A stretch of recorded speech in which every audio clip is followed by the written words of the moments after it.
Les affaires publiques n'ont plus de secret pour lui. Les vrais enjeux. Les vraies questions.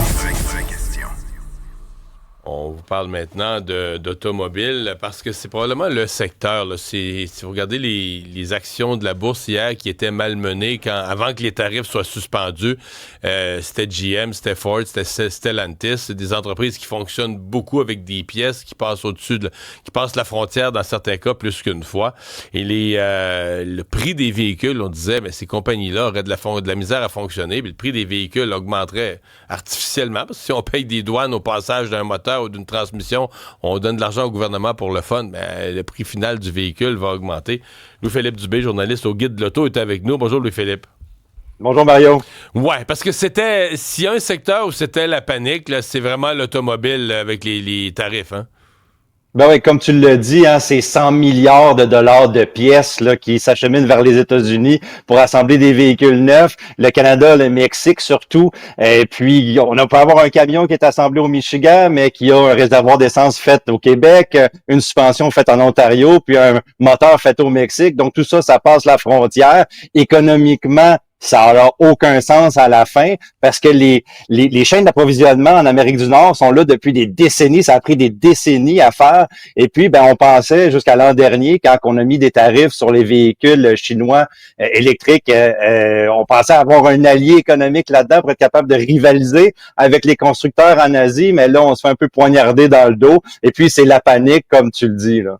Ouais.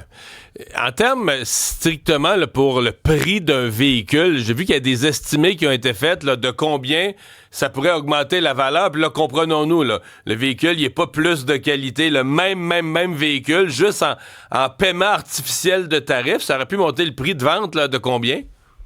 Ben, ça dépend du véhicule, hein, parce que tout ont des pourcentages de pièces qui sont faites où.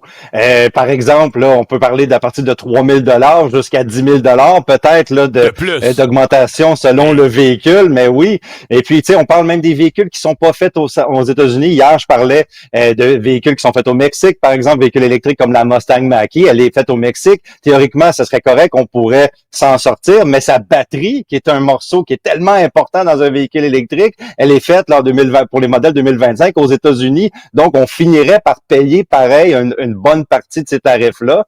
Fait que c'est vraiment, ça dépend du véhicule et ça dépend comment les constructeurs vont réagir. Hein, nous autres, on a dans le sud de l'Ontario des véhicules comme Honda, Toyota, etc., GM, Ford qui sont assemblés. Mais comment que les constructeurs vont réagir? Est-ce qu'ils vont rapatrier leur production vers les États-Unis? Est-ce qu'ils vont la laisser au Canada et absorber certaines de ces tarifs-là? Donc, c'est vraiment une stratégie, un gros jeu d'échecs là avec l'industrie automobile en ce moment. Ouais. Au Mexique, il y a quand même quelques compagnies, on l'oublie, mais plusieurs modèles. Je vois Volkswagen a des usines au Mexique. Il y a plusieurs compagnies maintenant parce qu'on pense beaucoup le Canada, Ontario, la région le sud de l'Ontario, proche de Détroit. Mais maintenant, Il y a aussi le Mexique qui est devenu un joueur pour plusieurs compagnies en termes de production, d'assemblage. Absolument, oui. GM, en gros, a beaucoup de véhicules qui sont faits là. C'est des véhicules qui sont destinés pour le marché américain, donc ils seraient tarifés là, si le Mexique décide de répliquer, là, parce que là, maintenant, on a une espèce de cessez-le-feu économique pour 30 jours des deux côtés, hein, le Mexique et au Canada, mais on ne sait pas qu'est-ce qui va se passer dans 30 jours. Et puis, l'industrie automobile a besoin des années et des années pour planifier les produits, on commence à planifier des produits qui vont être là dans 10 ans. Donc, ça aussi, on va finir par payer les répercussions de ça parce que si les constructeurs ne peuvent pas planifier, ça va affecter les prix puis le choix ultimement des véhicules qu'on va avoir au Québec, là.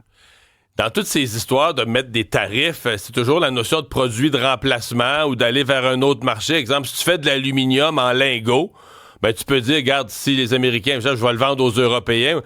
Sauf que dans l'automobile, ce que je comprends, c'est qu'il y a énormément de sur-mesure. Tu nous donnais l'exemple tout à l'heure des tanks à gaz, des réservoirs d'essence. Mais le réservoir d'essence, là, il est fait, il y a une forme précise, une grosseur précise, il est fait pour un modèle. Tu peux pas te retourner et dire je vais le vendre à un autre pays ou je vais le vendre à un autre fabricant. Il y a beaucoup de pièces d'aluminium prémoulées. Je veux dire, c'est prémoulé sur mesure pour rentrer à une place dans un modèle. C'est toute une complication pour les deux côtés, là, pour le fournisseur comme pour l'acheteur. Ben oui, absolument. Puis il y a aussi le fait que les véhicules, ça a été calculé, hein, les fournisseurs sont approuvés. Il y a tous des facteurs de sécurité, des critères de sécurité aussi dans les véhicules. Là, il faut aller chercher des nouveaux fournisseurs, aller s'approvisionner ailleurs. Ça prend du temps. Il faut assembler pour que ça soit économiquement viable aussi pour les véhicules. Donc ça va retarder la chaîne de production. Si par exemple dans 30 jours, on arrive avec des tarifs, ben là, on va se trouver des nouveaux fournisseurs, par exemple, mais peut-être qu'on va devoir arrêter la production pendant un bout de temps. Et on sait qu'est-ce qui est arrivé avec les semi-conducteurs quand on a arrêté la production pendant un bout de temps. Ben là, ça a vraiment ébranlé le marché automobile. Les prix ont monté, donc c'est très fragile là, comme économie. Ouais. Bon, est-ce que ça aurait affecté aussi le marché des véhicules électriques? Parce que là, tu as Tesla, le nouveau meilleur ami de Trump. On dirait que dans l'électrique, là, tout bouge. Là. Les tarifs auraient eu un impact. Il y a la fin des subventions. Il y a la perception, parce que moi, je vois plein de monde qui disent des Tesla, je n'achèterai plus, ou je n'achèterai pas, ou je n'achèterai plus. J'ai l'impression que ça rebrasse l'électrique aussi, là. Ben oui, ben les constructeurs avaient déjà de la difficulté ou des défis à surmonter avec l'électrification, les cibles qui s'étaient données par les gouvernements pour être capables de vendre plus de véhicules électriques. Et puis là, ça arrive avec des tarifs additionnels juste sur la fabrication même, peu importe quel véhicule. Donc ça change un peu l'échiquier parce que justement, les Tesla, les modèles 3 qu'on avait chez nous étaient assemblés en Chine avant octobre dernier. Là, on a mis des tarifs sur les véhicules électriques assemblés en Chine. Donc maintenant, nos Tesla Model 3 sont faits aux États-Unis. Mais là, par exemple, on va avoir des tarifs avec les États-Unis. Puis là, je compte de tous les constructeurs, que ce soit Polestar, que ce soit Nissan, que ce soit Toyota, whatever. Il peut y avoir des changements qui vont être faits, des usines qui ne font plus certains véhicules selon ces tarifs-là là, qui vont être imposés ou pas et à quelle mesure. Eh bien, à suivre, j'imagine le concessionnaire ou ceux qui essayent de planifier leurs achats là-dedans, ils doivent perdre des cheveux ces jours-ci. Louis-Philippe Dubé, merci beaucoup d'avoir été là. Merci beaucoup. Au revoir.